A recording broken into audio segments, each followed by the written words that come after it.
Hello again, Reggie Moon with Eclipse USA Realty. Call or click anytime, 404-ECLIPSE, 404eclipse.com. You can get straight to me. Today I'm talking about the appraisal that kills the deal. Are you aware that appraisals kill more real estate transactions than financing that falls apart? Just two or 3 years ago, it was so hard to get financing, that was the number one deal killer. In fact, it happened so frequently that it didn't even get to the appraisal process. Well, that has changed.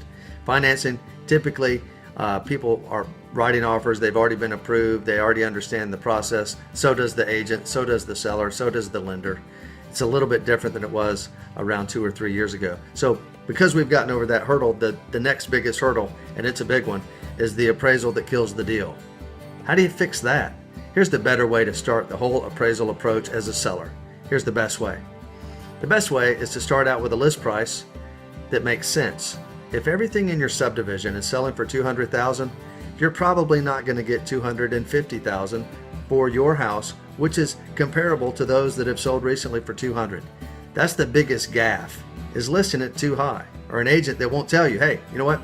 I understand you want $250,000, I get it. It won't happen.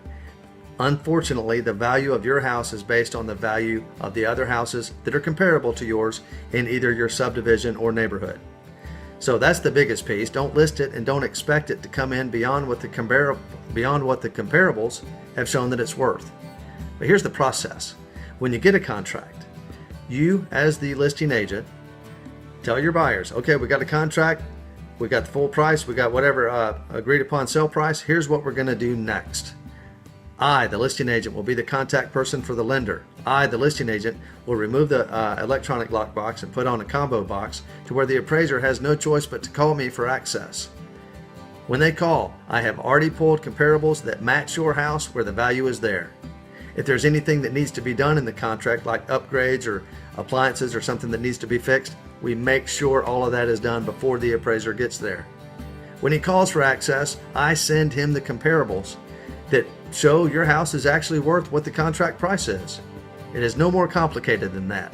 Now, if the value isn't there, and if you're asking for way more than the comparables show, it's already destined to fail. It was destined at the listing appointment.